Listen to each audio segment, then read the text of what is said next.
Hello everyone. So in the last segment we have completed up to question number 6 from NCERT exercise 8.1. Now we are moving towards question number 7. Last segment में हमने exercise 8.1 में question number 6 तक कर लिया था. अब हम करने जा रहे हैं question number 7 from NCERT. Question क्या बोल रहा है? Question number 7 in the book it is given cot theta equal to 7/8. ये question में दे रखा है. You have to calculate, you have to evaluate. आपको calculate क्या करना है? 1 plus sin theta in one bracket, another bracket 1 minus sin theta divide by 1 plus cos theta in one bracket, another bracket 1 minus cos theta. This is the question. They have given in the question cot theta equal to 7/8. You have to compute, you have to calculate this data with the help of given data. आपको ये calculate करना है. Question में ये दिया हुआ है cot theta equal to 7/8. Cot theta की वैल्यू दी गई है. आपको ये कैलकुलेट करना है 1 प्लस साइन थीटा एक ब्रैकेट में, दूसरे ब्रैकेट में 1 माइनस साइन थीटा, और डिनोमिनेटर में उन्होंने दे रखा है 1 प्लस कॉस थीटा एक ब्रैकेट में, दूसरे ब्रैकेट में दे रखा है 1 माइनस कॉस थीटा. ये हमें गिवन डाटा की हेल्प से कैलकुलेट करना है. तो हम कुछ नहीं करेंगे. क्या करेंगे? फर्स्ट ऑफ ऑल आप कॉट थीटा इक्वल टू, हमने ऑलरेडी लास्ट सेगमेंट में पढ़ रखा है कि ये होता है b by P. Cot theta क्या होता है? Cot theta is nothing but it is the reciprocal of 1 by tan theta. ये टेन थीटा का क्या होता है? उल्टा होता है. टेन थीटा क्या होता है? p बाई बी होता है. ऑलरेडी बी स्टडीड, पहले हमने पढ़ रखा है. ठीक है. अब एक राइट एंगल ट्रायंगल फटाफट बनाते हैं. और सपोज दैट यहां पे हम थीटा ले लेते हैं. इसे कुछ भी नाम दे दो, ABC. We have taken ABC in a order. Okay, A पे हमने थीटा कंसीडर कर लिया. अब अगर वो कॉट थीटा की बात कर रहे हैं, थीटा आपने ए पे ले रखा है, तो हम ऑलरेडी जानते हैं कि थीटा के सामने वाली साइड क्या हो जाएगी? Perpendicular. This is very important concept, already I told you. ठीक है, ये परपेंडिकुलर हो जाएगा. तो यहाँ पे परपेंडिकुलर इसके हिसाब से क्या हो जाएगा? 8 और ये हो गया 7. अब आप इसे कैलकुलेट करोगे तो use Pythagoras theorem, AC square. Since you have to compute 1 plus sine theta, 1 minus sine theta, 1 plus cos theta, 1 minus cos theta. So before that if you are willing to calculate this data, आपको पहले क्या calculate करना पड़ेगा? Sine theta calculate करना पड़ेगा, cos theta calculate करना पड़ेगा. You don't have any other choice. आपको पहले साइन थीटा कॉस थीटा निकालना पड़ेगा. Sine theta equal to already you know, हमने पहले ही बता रखा है. साइन थीटा इक्वल टू क्या होता है? P by H. And cos theta in the similar fashion, cos theta equal to what? B by H, base by hypotenuse. तो पहले आपको h चाहिए. h is not given in the question, तो use Pythagoras theorem, calculate I mean hypotenuse. ठीक है. तो आपको ये दोनों साइड दिया हुआ है 8 square plus 7 square. Just do some mathematical calculation. ये आ जाएगा 64, ये हो जाएगा 49. और जब आप इसे कैलकुलेट करोगे तो ये कितना आ जाएगा? 4 9 13 6 4 10 113. यानी AC equal to we got root 113.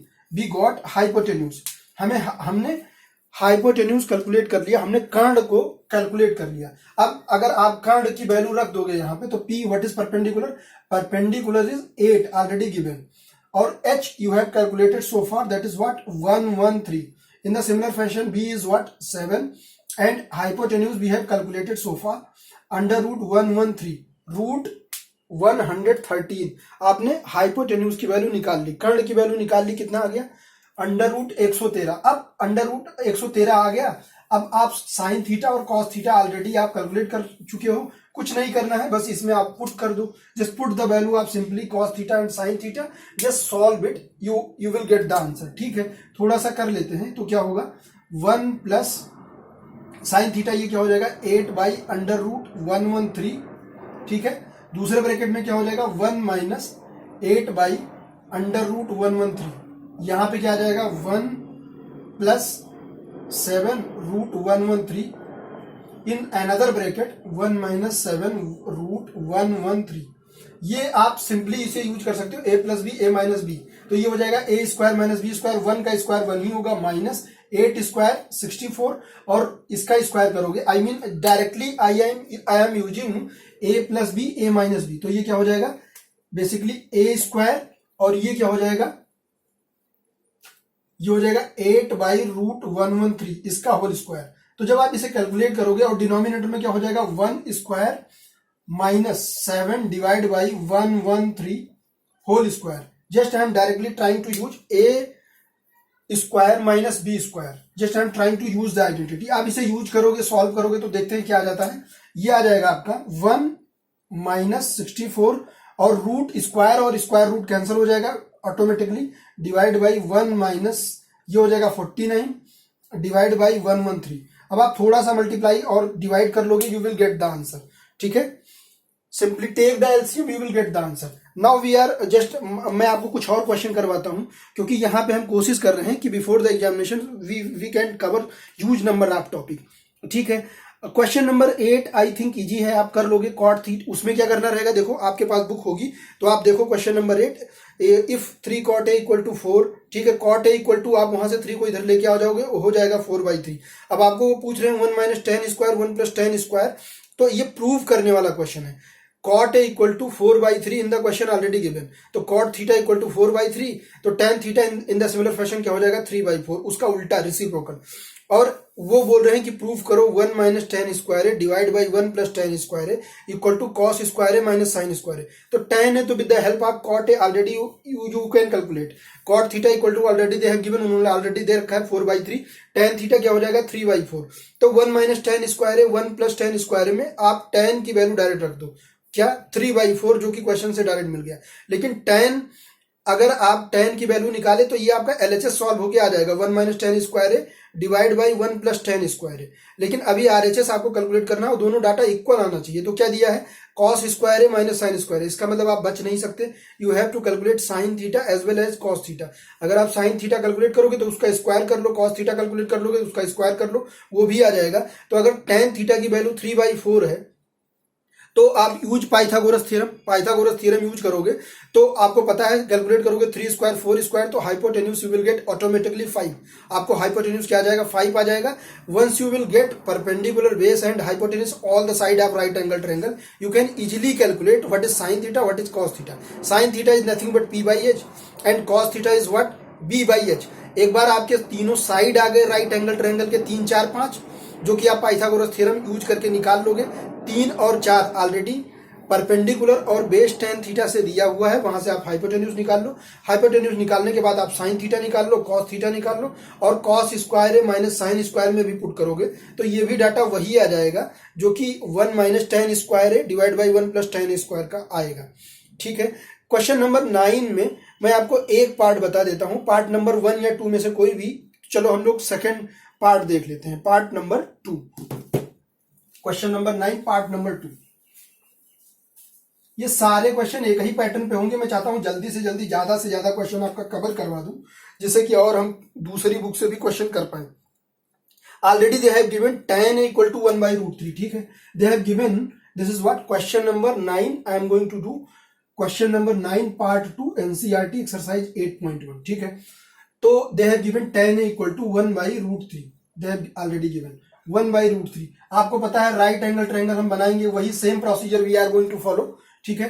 तो ये tan theta what is tan theta p/b, perpendicular by base, ठीक है, लंब बटा आधार, ठीक है, p/b, p परपेंडिकुलर, इसे अगर हम इसे इस कॉर्नर को a ले लें BC, तो ये हो गया आपका, अगर यहां पे आप a ले रहे हो तो ये इसके सामने वाला परपेंडिकुलर, इसका मतलब ये हो गया 1, ये हो गया √3। Use Pythagoras theorem so that you can calculate hypotenuse, आपको कर्ण कैलकुलेट करना है, ठीक है। पाइथागोरस थ्योरम का इस्तेमाल करेंगे हम, तो ये आ जाएगा AC square equal to 1 square plus √3 का होल स्क्वायर। तो इसे सॉल्व करोगे तो 1 आ जाएगा, ये आ जाएगा 3, ये हो जाएगा 4। AC equal to you got basically plus minus √3 plus minus 2 basically, तो ये यहाँ पे हम प्लस ही कंसीडर करके चलेंगे AC, ठीक है, क्योंकि साइड कभी निगेटिव में होती नहीं, ठीक है।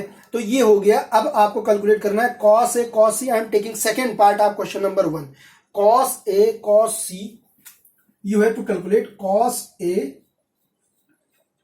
cos C minus cos A cos C minus sin A sin C, ठीक है। तो कुछ नहीं करना हमने, sin A sin C you have to calculate, ठीक है। तो पहले आप cos A कैलकुलेट करो, cos C sin A sin C, ये सारा चारों डाटा कैलकुलेट कर दो with the help of given right angle triangle. Hypotenuse आपने कैलकुलेट ही कर लिया, ये आ गया 2, ठीक है।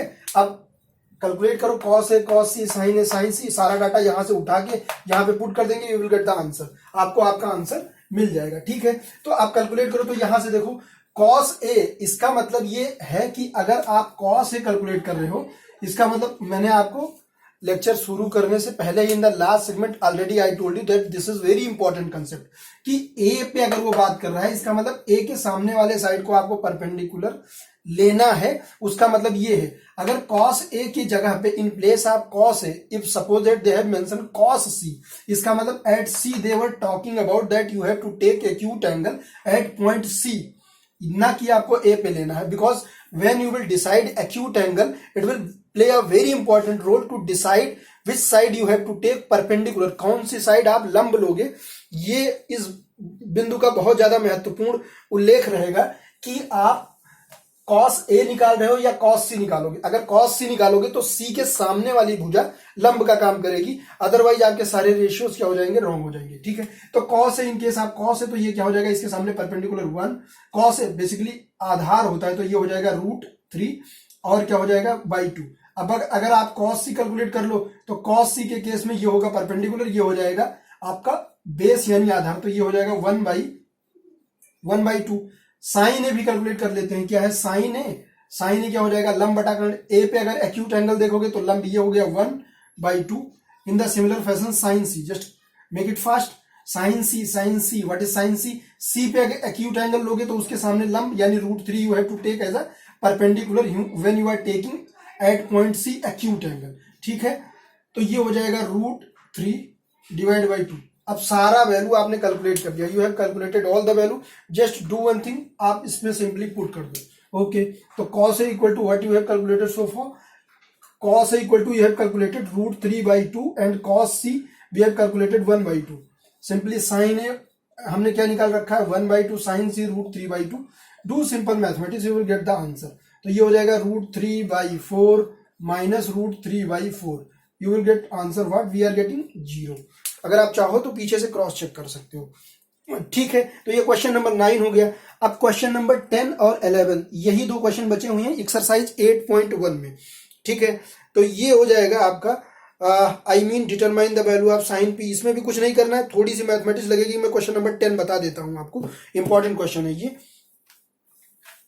Question number 10 and 9, although the concept is going to remain same only, concept जो हमने पढ़ा है वही सारा यूज होने वाला है, फिर भी थोड़ा सा जो है मतलब आपको दिक्कत हो सकती है। तो मैं क्वेश्चन नंबर 10 और 11 दोनों आपको बताऊंगा, ये कई बार आ जाता है, इंपॉर्टेंट क्वेश्चन है। In a triangle PQR, they were talking about, एक ट्रायंगल PQR है, ठीक है, राइट एंगल्ड एट Q।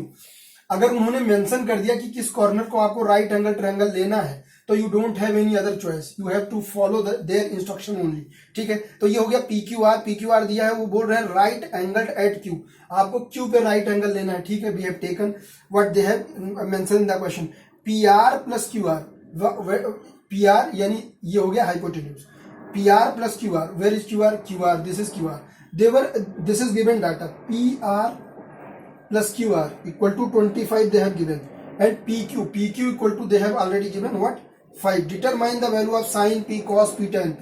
ठीक है, sin P cos P tan P, कुछ नहीं करना। अगर आप देख लो एक बार, अगर आपने राइट एंगल ट्रायंगल की, आपने सारी साइड निकाल ली, अगर आप सारी साइड निकालने में कामयाब हो गए, फिर आप sine A sine B cos C कुछ भी निकालो, सारे 6 के 6 trigonometric ratios you can easily calculate, there will be no problem at all. पर first of all what you have to do, पहले कुछ भी आप करो, पूरी ताकत लगाओ, anyhow you have to calculate all the 3 side, that is what perpendicular, base and hypotenuse. Use Pythagoras theorem और whatever the method you are willing to apply, you can apply, but you have to compute all the 3 side। ठीक है, तो PR plus QR equal to 25 they have given, and they have given RQ equal to 5।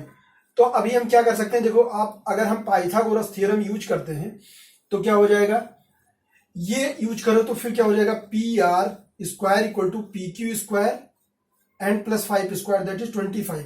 अगर आप इसे लेके आ जाओ जो है इधर, तो ये हो जाएगा PR square minus PQ square equal to हो जाएगा 25।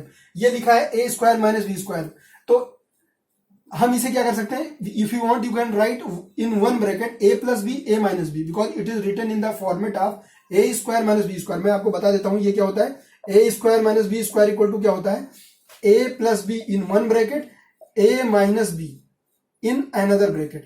This is a important identity, already we have studied in class 9th। अगर कहीं ऐसा लिखा है और अगर हमारा काम उसको ऐसा लिखने से बनता है, तो हम ऐसा लिखा है तो ऐसा लिख सकते हैं, ऐसा लिखा है तो हम ऐसा भी लिख सकते हैं डिपेंडिंग ऑन आवर रिक्वायरमेंट, ठीक है। तो ये this is written A square minus B square, we can write P R minus P Q in one bracket another bracket PR plus PQ, okay, equal to 25. And keep in mind PR plus PQ equal to, they have already given what, they have given 25, so you got PR minus PQ into 25 equal to 25. If you compute, it is gone basically, so you got PR minus PQ equal to basically you got 1, that is, तो अब देखो आपके पास दो data आ गया, एक equation ये है P R plus P Q equal to 25, another equation, this is very important question, P R minus P Q equal to 1. You have calculated, this is just take given data, this is as a equation number 1 and this is equation number 2. जस्ट अब आपके पास दो variable है, दो unknown है, आप solve नहीं कर पाओगे, बिल्कुल सॉल्व कर लेंगे. Two variable, two unknown, two equation be है, they have given. Now we can easily compute both the two variable. तो do one thing, just write down PR using 1 and 2. Okay, so PR plus QR equal to 25 and PR minus QR equal to 1. So just add them. So it is going to cancel to 2PR equal to 26, PR equal to 13. PR equal to 13 and what I mean PR, तो PR आ गया हमारे पास. PQ हमें निकालना है, तो PQ क्या हो जाएगा बच्चे, ये 13 यहां पे रख दो, PR यहां पे रख दोगे तो 13 यानी QR क्या आ जाएगा, 12 आ जाएगा. बस ये दोनों आ गया, आप बादशाह हो गए, आप कुछ भी कर लो, अभी सब कुछ कैलकुलेट हो जाएगा. Sine P, suppose that if you are willing to calculate sine P, तो क्या हो जाएगा, एक बार अगर ये आ गया PR क्या आ गया आपका, ये आ गया 13 और ये PQ क्या आ गया, ये आ गया 12, ठीक है. अब वैसे भी ये तीनों नंबर क्या होते हैं, पाइथागोरियन ट्रिपलेट होते हैं. आपने छोटे क्लास में पढ़ा होगा ऐसे तीन नंबर का कॉम्बिनेशन जो पाइथागोरस थ्योरम की आइडेंटिटी को फुलफिल करे, उन तीन नंबर को क्या बोलते हैं, पाइथागोरियन ट्रिपलेट बोलते हैं. That 3 number combination is nothing but known as Pythagorean triplet. We have already studied in a lower class. तो ये वैसे भी 5 12 13 और 3 4 5 ये सारे क्या होते हैं, मिलके पाइथागोरियन ट्रिपलेट बनाते हैं. ऐसे 3 नंबर का कॉम्बिनेशन जो मिलके पाइथागोरस थ्योरम की आइडेंटिटी को फुलफिल करे, ठीक है. अब ये आ गया, अब आप यहाँ पे पी पे एक्यूट एंगल मानो और उसके बाद फिर आपको पता है आप इजीली कैलकुलेट कर सकते हो. तो आगे मैं नहीं सॉल्व कर रहा. अब देखो क्वेश्चन नंबर 11 इंटरेस्टिंग है, ट्रू फॉल्स है. ये कई बार पूछते हैं उसको, वेरी इंपॉर्टेंट क्वेश्चन. कुछ क्वेश्चन तो आपको इजीली ऐसे समझ में आ जाएगा, कुछ में मुझे थोड़ा आपको एक्सप्लेन करना पड़ेगा. देखो क्वेश्चन नंबर, मैंने आपको already in the last segment मैंने आपको टेबल भी बना के बता दी थी और टेबल याद भी कैसे करना है. मैंने अपनी तरफ से थोड़ा कोशिश किया था आपको समझाने का.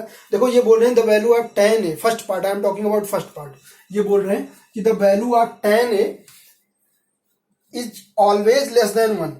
देखो इनकी बात गलत है क्योंकि हमने आपको टेबल बनाया था. अगर आपके पास टेबल हो, आप बुक में या कॉपी में जहां पे भी आपने लिखा हो वहां पे आप जाके क्रॉस चेक करो. तो ऑलरेडी हम जानते हैं कि tan 45 की वैल्यू कितनी होती है, 1 होती है एक तरीके से. और ये बोल रहे हैं कि ऑलवेज लेस देन, ये बोल रहे हैं कि tan की वैल्यू हमेशा 1 से कम होगी. तो ये गलत बोल रहे हैं क्योंकि एट एंगल 45 डिग्री tan की वैल्यू 1 होती है. तो ये बोल रहे हैं कि हर जगह 1 से छोटी होगी, तो इनकी बात वैसे गलत हो गई. और दूसरे तरीके से मैं आपको और ग्राफिकल मेथड से समझाता हूं. जैसे ये हो गया आपका राइट एंगल ट्रायंगल. आपको अभी तक तो समझ में आ गया कि ट्रायंगोमेट्री में बिना राइट एंगल ट्रायंगल के आपका काम नहीं चलेगा. You are going to deal with right angle triangle only throughout trigonometry. Okay fine. तो ये हो गया, मान लो ABC, we have taken at point B right angle, ठीक है. अब suppose that you are going to, अब अगर यहां पे आपने थीटा ले लिया तो क्या हो जाएगा, P, ये हो जाएगा B और ये हो जाएगा H. tan theta equal to what we have studied so far, we have studied tan theta equal to P by B, ठीक है. Perpendicular divide by base. अब परपेंडिकुलर ये बोल रहे हैं कि tan थीटा की वैल्यू हमेशा क्या होगी, 1 से छोटी होगी. 1 से छोटे होने का मतलब ये है कि ये डाटा यानी P जो है ये हमेशा क्या हो, छोटा हो और B हमेशा बड़ा हो. अगर मान लो ये 5 है और ये क्या होगा, 5 से बड़ा हो, यानी 6 हो 7 हो कुछ भी हो. तो ऐसा जरूरी तो नहीं है. कई बार ऐसा होता है कि राइट एंगल ट्रायंगल में ये दोनों, अगर ये दोनों क्या हो गए 45 हो गए, तब भी ये राइट एंगल ट्रायंगल बन जाएगा. एक केस ऐसा भी पॉसिबल है in case of isosceles right angle triangle. अगर ये 45 हो गया तो ये दोनों साइड को क्या होना पड़ेगा, equal. Already we have studied in class 9th, angle opposite to equal side must be equal. अगर एंगल इक्वल हो गए और फिर भी ये हम चेक कर लें कि ये ट्रायंगल की प्रॉपर्टी को फुलफिल कर रहा है कि नहीं कर रहा है। हमने पहले पढ़ रखा है the sum of all angle in a triangle must be 180 degree. तो अगर ये 90 डिग्री हो गया तो हमारे पास एक कॉम्बिनेशन बचता है, ये दोनों 45-45 हो जाएगा, फिर भी ये ट्रायंगल फॉर्मेशन पॉसिबल है। How? Because it is following the law of sum of all angles in a triangle 180 degree, क्योंकि एक ट्रायंगल के सारे अंतःकोणों का योगफल 180 डिग्री होना चाहिए।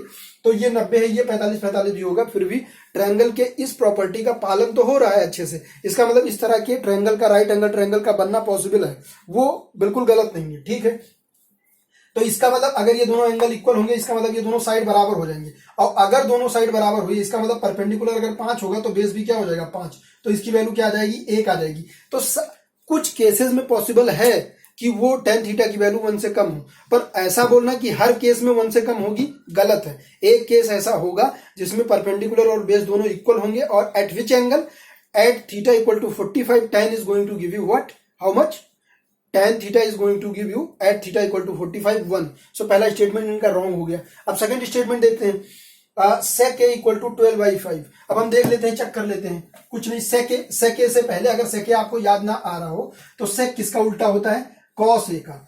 cos a sec a equal to they have given what 12/5। ये बोल रहे हैं कि ये बताओ ये सही है या गलत है। तो पहले हमें ये बताओ आप, cos a इक्वल टू क्या होता है 1/sec a, because sec and cos is nothing but reciprocal of each other. Okay fine, तो cos a equal to what b/h। So sec a equal to क्या आ जाएगा, ये आ जाएगा h/b। ठीक है, तो ये बोल रहे हैं कि cos sec a equal to 12/5। They have given any data and they are asking that it is true और false. Okay, just check it. तो ये हो गया theta and this is right angle triangle. sec a equal to यानी h को ये बोल रहे हैं इसके हिसाब से 12, और b अगर ये थीटा है तो ये बेस हो जाएगा, यानी ये 5 है। तो they were claiming that it is correct, I mean they have given the statement, they were asking that it is true और फॉल्स। तो अगर आप राइट एंगल ट्रायंगल बनाओ, sec a equal to h/b होता है, वो वैल्यू वहां पे रखो। आप फील करो कि sec a की वैल्यू इस मतलब ये हाइपोटेन्यूज, ये परपेंडिकुलर, ये बेस का कॉम्बिनेशन पॉसिबल है या नहीं पॉसिबल है। कहीं ये फंडामेंटल लॉ को वायलेट तो नहीं कर रहा है, बिल्कुल वायलेट नहीं कर रहा है, क्योंकि हाइपोटेन्यूज 12 है और ये 5 है। Hypotenuse is the longest side, ये बड़ा हो सकता है, तो ये बड़ा है और ये छोटा है। ठीक है, तो ये स्टेटमेंट क्या हो गया आपका, ट्रू हो गया। ये बोल रहे हैं कि कुछ एंगल के लिए sec की वैल्यू ये हो सकती है। हाँ बिल्कुल हो सकती है, क्योंकि अगर ये उल्टा अगर ऐसा दे देते कि इसे बोल देते, आई मीन कुछ ऐसा होता कि ये वैल्यू 12/5 ना होती, अगर ये हो जाती 5/12, इसका मतलब ये बोल रहे हैं कि हाइपोटेन्यूज क्या हो गया, indirectly they were telling what, if suppose that they have given in the question sec equal to 5/12 in place of 12/5। तो 5 यानी कि they were claiming that hypotenuse is what 5 and I mean base is what, base is nothing but 12। तो आप खुद जानते हो कि hypotenuse is the longest side in any right angle triangle. तो कभी भी ऐसा नहीं होगा कि हाइपोटेन्यूज बेस से छोटा हो जाए, और अगर ऐसा हो गया इसका मतलब किसी थीटा के किसी वैल्यू के लिए in case of sec or whatever the trigonometric ratios you are going to take, you are not going to get hypotenuse lesser than any other two side. तो अगर ऐसा कहीं कॉम्बिनेशन मिला तो वो वैल्यू क्या हो जाएगी, गलत हो जाएगी। तो फिलहाल यहाँ पे ये सेकंड स्टेटमेंट क्या हो गया, करेक्ट हो गया। Okay fine, now third statement, cos is the abbreviation used for cosecant of angle A. ये बोल रहे हैं कि cos क्या होता है, ठीक है, एब्रिविएशन आपको, हाँ तो ये वैल्यू इनकी बिल्कुल करेक्ट है। आप पीछे पहले पेज पे देखोगे तो वहीं लिखा है tan, ये वो cos sec कोसाइन सारा, ठीक है। ये बोल रहे हैं cot is the product of cot and a।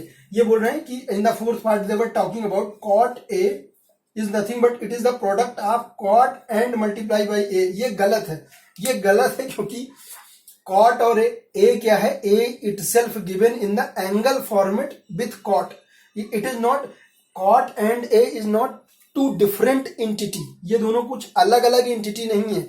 ए इसके साथ ऑलरेडी इंडल्ज है, इसी के अंदर दिया हुआ है। अगर ए को उससे अलग कर दोगे, उसका फिजिकल सिग्निफिकेंस खत्म हो जाएगा, उसकी वैल्यू ही नेस्तनाबूद हो जाएगी, खत्म हो जाएगी। ठीक है, अब last just we are going to talk sin theta equal to 4/3। वो बोल रहे हैं कि ये बताओ ये सही होगा या गलत। For some value of theta, suppose that in any question they have given sin theta equal to 4/3, sin theta equal to 4/3, already you know what sin theta is what p/h। देखो ये इनका गलत हो गया, क्योंकि आपको पता है कि hypotenuse should be longer than any of the two side. उन दोनों से हर हालत में हाइपोटेन्यूज को बड़ा होना ही पड़ेगा, अगर नहीं हुआ तो that is conceptually wrong.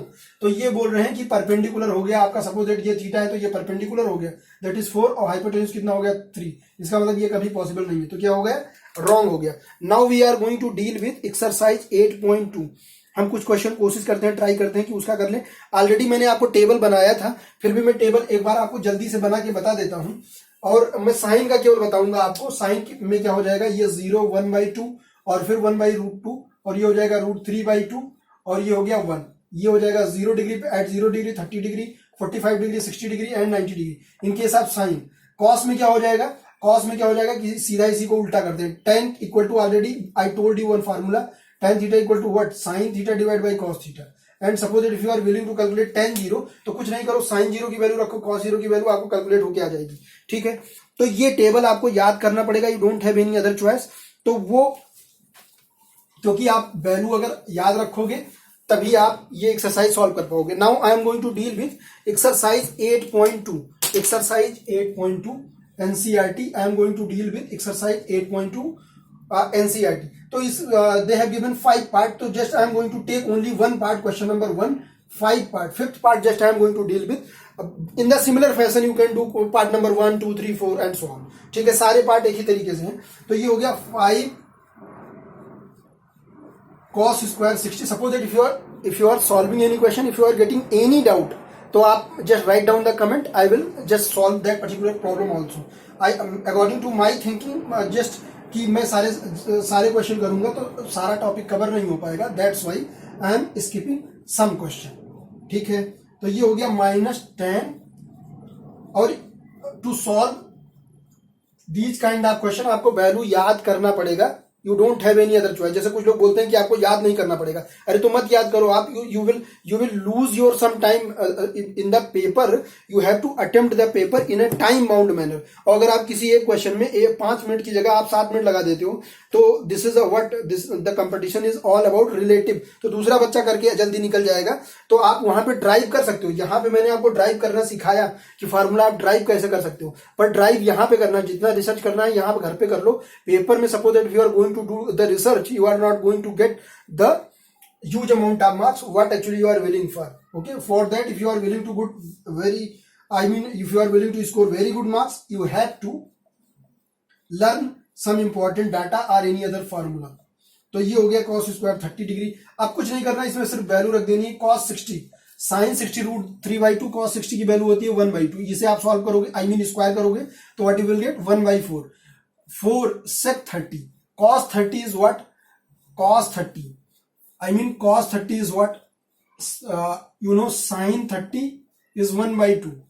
Cos 30 होता है √3/2, तो sec 30 क्या हो जाएगा? Sec 30 हो जाएगा 2/√3। तो 4 और sec square since it is given, तो ये हो जाएगा 4/3। स्क्वायर करोगे, अरे बाबा sec 30 क्या हो गया? Sec 30 2/√3। और if you are going to square then 2/√3 whole square, तो you will get 4/3 because square root and square will become automatic cancel. ठीक है, तो ये हो गया 4/3 -10 45 की वैल्यू कितनी होती है 1, 1 का स्क्वायर करोगे तो 1 डिवाइड बाई sin 30 1/2, स्क्वायर करोगे 1/2 का स्क्वायर करोगे 1/4 प्लस cos 30। cos 30 क्या हो जाता है? cos 30 already I wrote over है √3/2, स्क्वायर करोगे तो ये फिर रूट और स्क्वायर कैंसिल हो जाएगा। एक्चुअली ऐसा कुछ होता है, जैसे रूट लिखा है, मान लो √2 लिखा है, तो इसका मतलब बेसिकली वो ऐसे लिखा है 2 का पावर 1/2, और अगर आपने उसका स्क्वायर किया, इसका मतलब इसका स्क्वायर कर दिया, तो ये 2 और ये 2 लॉग का रूल यूज करते हैं, a का पावर m और इसका पावर n, तो ये ओपन होगा, तो ये क्या हो जाएगा a का पावर m इंटू n हो जाएगा। तो 2 और इंटू 1/2 को सॉल्व करोगे तो 2 कैंसिल हो जाएगा, तो पावर 1 हो जाएगा।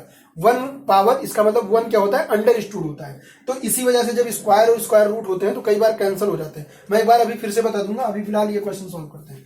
cos 30 √3/2, तो ये स्क्वायर करोगे तो ये हो जाएगा, you will gate 3/4 directly. Now you can solve it, you will gate 5/4 and you will get what, I mean you will gate 16/3 and -1 divide by you will get 1. Now simply do what? I mean do simple mathematics, you will get your answer. तो denominator में 1 है, need not to write. Okay, तो ये हो जाएगा, just take LCM, I mean, तो you will get 3 4 12, so you will get 3 5 15 plus 4 16 4 जा 64 minus 12। तो ये आपका सॉल्व करोगे तो इसे ऐड करो, आप इसे सब्ट्रैक्ट कर लो, you will get your final answer. ठीक है, अभी ये हो गया, we have done fifth part. Now I am going to deal with question number 2। ठीक है, तो ये हो गया क्वेश्चन नंबर 2। मैं आपको a पावर mn का रूल बता रहा था, एक बार फिर से बता देता हूं। जैसे सपोज दैट आपके पास कोई डाटा है 2 का पावर 4 और फिर उसका पावर 3 आ गया, तो बेसिकली एक रूल होता है a का पावर m और फिर n। तो इसे अगर आप if you will open the bracket, अगर आप ब्रैकेट को ओपन करोगे तो a का पावर m इंटू n हो जाता है, दोनों मल्टीप्लाई हो जाते हैं। अगर यही रूल आप अप्लाई करो यहाँ पे, just apply the same rule, तो you will get 4 into 3 that is 2 power 12। अब अगर गलती से यहाँ पे क्या है 2 का पावर 4 है और पावर हो गया 1/4, तो फिर same rule you have to apply. तो क्या हो जाएगा 2 का पावर 4 और इंटू 1/4, तो 4 4 कैंसिल हो जाएगा, दैट इज 2 का पावर 1। तो ये डायरेक्टली आप 2 लिख सकते हो। Hope the things are clear to you. ठीक है, तो ऐसे ही जब कोई नंबर का स्क्वायर रूट होता है, suppose that square root of any number already written over anywhere root 5, तो इसका मतलब होता है, रूट का मतलब बेसिकली जैसे अगर यहाँ पे रूट लगा है तो इसका मतलब 2 यहाँ पे है, कई बार वो 2 लिखेंगे, कई बार वो नहीं लिखेंगे। If anything is not written you have to take that 2 is understood. Sometimes they will mention, sometimes they will not, except 2 if anything is there they must have to mention, they don't have any other choice. Suppose that cube root 4, so they have to write, they don't have any other choice, but in case of 2 they will write, sometimes they won't. ठीक है, तो ये हो गया 2 root 5। कई बार वो ऐसे भी लिख देंगे, तो आपको यही समझना है कि यहाँ पे 2 ही लिखा है, तो इसे अगर आप ऐसे लिखो तो आप ऐसे लिख सकते हो 5 का पावर 1/2। और अगर आपने इसका स्क्वायर कर दिया तो क्या होगा, ये दोनों लॉग के रूल से सॉल्व होंगे, तो ये हो जाएगा 5 का पावर 1/2 इंटू 2, तो 2 कैंसिल हो जाएगा, 5 का power 1 that is you will get 5। That's why when you are going to deal with a kind of square root kind of number, तो and when you are going to make the square of already square roots any number, तो square root and square will become automatically cancel। तो मैं आपको एक और question करवा देता हूं, question number 2, 3 part 4 part basically they have given, तो मैं आपको 4th पार्ट करवा देता हूं। This is going to the last question of this segment. Question number 2 last part, 4th part. they have given what, they have given 2 10 30, they have given 2 10 30, 2 10 30, 1 minus 10 square 30. Very easy question, but although they have given option as well. Already I told you, suppose that if you are willing to calculate, although I know 10 30 equal to nothing but 1 by root 3, but if you are willing to compute 10 30 equal to what, 10 30 equal to sin 30 divided by cos 30. Already you know sin 30 is what, 1 by 2, cos 30 is what, root 3 by 2. So if you will compute, you will get 1 by root 3 only. Now do one